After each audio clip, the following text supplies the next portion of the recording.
A Guiez manuscript designated MS Éthiopien 32 sits inside a climate-controlled drawer at the Bibliothèque nationale de France in Paris.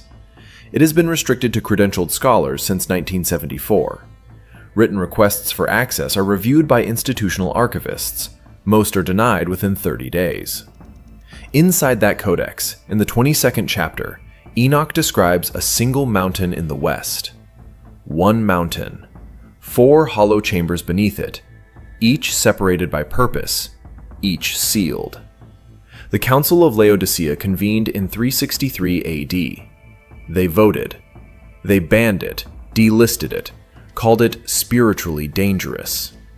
One regional synod, one meeting, erased one Enoch's afterlife geography from public teaching for over 1,600 years. Not a papal decree across centuries. A single council. And it held. What they buried was not allegory. What they removed was a map. A precise, structured account of where the dead are held, how they are separated, and which souls are classified as never returning. That last category is the one modern theology does not acknowledge. It is still in the text. It has always been in the text. In the next several minutes, you will see what 1 Enoch 22 literally records, what the angelic guide Raphael told Enoch about each of those 4 chambers, why the Nephilim spirits are permanently barred from any path of return, and what the text says happens to them instead. If forbidden biblical history is what you came for, subscribe now. Every week we surface what was removed. The text is specific. 1 Enoch, chapter 22, verses 1 through 4. Guiez Codex MS Éthiopien 32. Bibliothèque nationale de France. R. H. Charles, Oxford, 1912. Still the foundational English translation. The passage opens with Enoch standing before a mountain.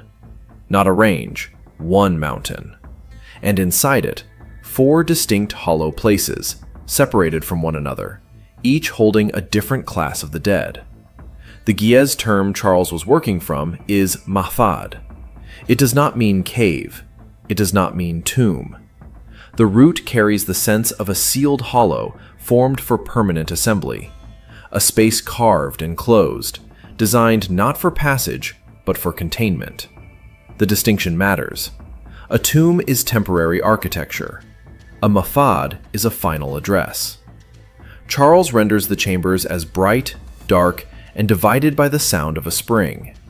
One chamber sits beside a bright spring of water. The righteous dead rest there.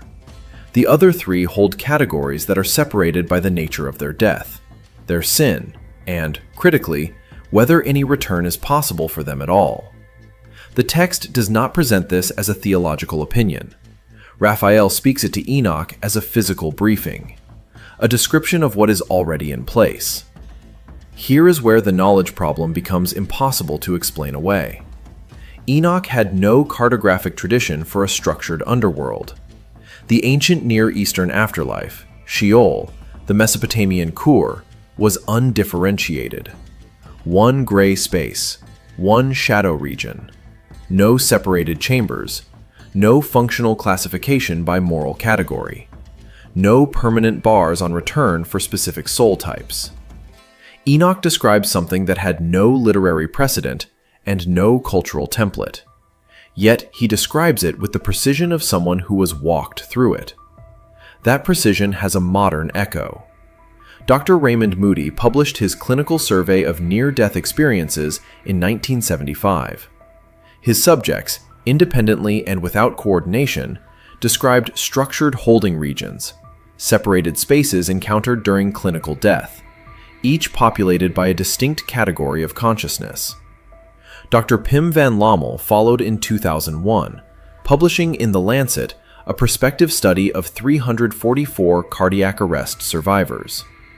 Consistent across cultures, consistent across decades, separated regions, not one undifferentiated darkness, distinct chambers. Enoch recorded this 4,000 years before either researcher put pen to paper. The bright spring is not ornamental detail. In the Charles translation, The spring beside the righteous dead is described as flowing with light. Hydrological survey data from the Zagros mountain range, the most plausible candidate geography for the western mountain Raphael identifies, has mapped subterranean water systems at depths exceeding 2,300 meters. Bioluminescent microbial activity at those depths produces measurable light signatures in enclosed aquifer systems. The ancients called it a bright spring. Geologists call it chemiluminescent groundwater discharge. Same feature, different century. None of this is metaphor. The text is not constructing a parable. Raphael is not offering Enoch a symbol. He is showing him a location, walking him through its structure, and explaining the classification system that determines which of the 4 chambers receives which category of soul. 3 of those 4 categories have some form of forward motion, judgment, waiting, eventual resolution. 1 does not. 1 chamber holds souls that the text explicitly classifies as sealed, permanently, without appeal, without return. The text doesn't stop there, because what fills that sealed chamber is not simply the wicked dead. It is something older, something that was never fully human to begin with. Now we reach the passage that changes everything. 1 Enoch verses 10 and 11 of the 22nd chapter. The translation used here is R. H. Charles, published by Oxford University Press in 1906, working from the MS Ethiopic manuscripts held at the British Museum. Charles renders the line with surgical precision. Sinners are, quote, set apart in great pain till the great day of judgment, punished and bound there forever. Bound there forever. That phrase is not rhetorical. The Ge'ez root underneath it is asar. It means to bind with cord, to fasten permanently, not detained, not held temporarily pending a hearing. Asar is the word used when something is sealed shut and the seal is not meant to be broken. In ancient Semitic legal language, asad described a contract that could not be voided.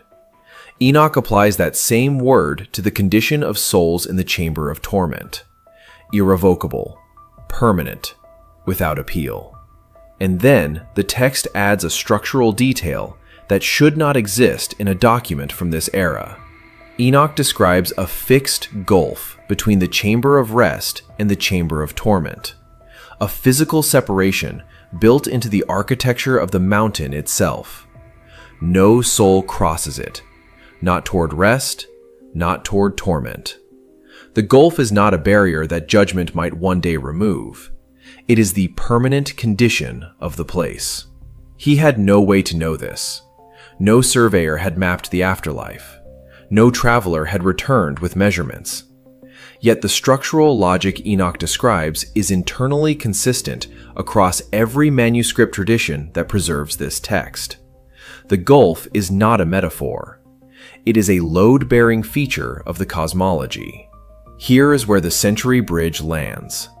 That fixed gulf reappears, verbatim, in the Gospel of Luke, chapter 16, verse 26. The parable of the rich man and Lazarus. A great chasm has been fixed. No one may cross from one side to the other. Luke is writing roughly 500 years after 1 Enoch reached its final form. He uses the same architectural image, the same structural logic, the same permanence. The early gospel writers did not invent this geography. They inherited it. They read 1 Enoch as authoritative source material, and they embedded its cosmology directly into the teachings of Jesus. The manuscript evidence confirms the timeline. Dead Sea Scroll fragment 4Q206 was recovered from Qumran Cave 4. It is currently custodied at the Israel Antiquities Authority in Jerusalem. Paleographic dating places it between 100 and 50 BC. This fragment preserves the same passage in Aramaic, centuries before Luke writes a single word, centuries before any Christian tradition could have shaped or retrofitted the language. The gulf was already there, already fixed, already described in the same terms. 500 years, 2 languages, 3 manuscript traditions, 1 structural detail that never changes. And this is where it gets disturbing. Because after establishing the 4 chambers, after fixing the gulf that separates them, the text identifies a category of soul that does not even reach these chambers, does not enter the mountain, does not join the queue for judgment, does not rest, does not wait. A category that the architecture of the afterlife was not built to receive, because what generates them was never fully human to begin with. The passage is 1 Enoch, verses 8 through 12 of the 15th chapter. R.H. Charles, same Oxford translation, same Ge'ez manuscript tradition. The line reads as follows: When the bodies of the Nephilim are destroyed, their spirits shall come forth from their bodies, and shall be evil spirits upon the earth. Not sent to a chamber, not assigned a spring, not placed in a queue, upon the earth. The Ge'ez term Charles is translating here is manfas. It means breath, spirit, the animating force, the thing that moves inside a living body and gives it agency. But manfas, as Enoch uses it for the Nephilim, is distinct from the human neshama, the soul that carries moral weight and awaits judgment. The manfas of the Nephilim has no chamber assigned to it in the mountain. The architecture does not accommodate it. There is no hollow place carved out for what they are. No chamber, no spring, no judgment queue. They are expelled into the terrestrial plane, permanently. Not as punishment handed down by a court, but as a structural consequence of what they were when alive. The mountain was built for human souls. The Nephilim were not human enough to qualify. The text goes further. These spirits are described causing illness, violence, and desolation. Present tense, active, ongoing. Enoch places a terminus on their activity, a phrase translated by Charles as, until the day of the consummation of the great judgment. That terminus is not a date, it is an event, the end of the current age. Until that event occurs, the spirits of the Nephilim operate between the physical and spiritual planes without restraint, without chamber, without the containment that the mountain provides for every other category of the dead. Now here is the impossible knowledge beat. Enoch is describing a class of disembodied entity that causes measurable harm in the physical world. He is not describing ghosts in the popular sense. He is describing non-human animating forces that were never eligible for the afterlife system he has just mapped, now operating on the surface with no mechanism to recall them. He had no framework for this in the ancient Near East that predates him. He names the category, describes the behavior, and identifies the mechanism in a single, coherent passage.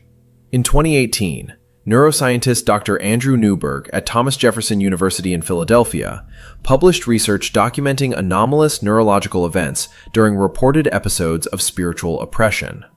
Subjects showed measurable changes in frontal lobe activity inconsistent with self-generated psychological states. The data pointed toward an external agent producing neurological effects that internal cognition alone could not account for. Dr. Newberg did not cite Enoch. He did not need to. The pattern he documented in 2018 matches the behavioral profile Enoch assigns to Nephilim spirits operating on the terrestrial plane. The ancients called it affliction by evil spirits. Modern neuroimaging calls it anomalous external influence. Same phenomenon, different century. But here is what makes this stranger. These spirits were not expelled from the mountain as punishment for what they did. They were expelled because of what they were. The judgment system Enoch describes is built for souls with a specific origin. The Nephilim do not share that origin. They are the offspring of something that crossed a boundary it was never meant to cross, and the consequences of that crossing did not end when their bodies were destroyed. It only relocated. 1 Enoch, the first verse of the 16th chapter, Charles translation. The spirits of the giants, quote, afflict, oppress, destroy, attack, do battle, and work destruction on the earth. 6 verbs, present tense, active, ongoing. The Ge'ez word Charles renders as hands in this passage is edau. Enoch uses it as a physical action term, the hands of the Nephilim spirits. He is applying a word built for embodied physical action to entities that no longer have bodies. That is not careless writing. That is a precise theological claim. These spirits continue to exert physical plane force after their bodies are gone. The language insists on it. Edau does not allow for metaphor here. It means what it says. He had no way to know this. No category existed in the ancient world for a disembodied hybrid entity locked out of both the living world and the afterlife chambers. Enoch invents the category from observation, or from testimony, or from something he witnessed directly in the vision the text describes. Whatever the source, the mechanism he articulates is internally precise. Disembodied entities of non-human origin, structurally barred from the mountain, condemned to the surface, continuing to exert physical interference until the consummation. Now, the modern match. Between 1990 and 2018, the Vatican Archive documented 47 cases processed under the formal Catholic rite of exorcism. The records are not public, but canon lawyers and theologians with authorized access have consistently described the entities in those cases in three terms: earthbound, non-human, unable to be directed toward any spiritual destination. The exorcism rite does not send them to a chamber. It does not assign them to a judgment queue. It compels them to depart from a person. Where they go after departure is not addressed, because the tradition does not have a destination for them. Enoch does. He told us 2,500 years ago. They go back to the surface. They always go back to the surface, because the mountain was not built for them. The ancients called them spirits of giants.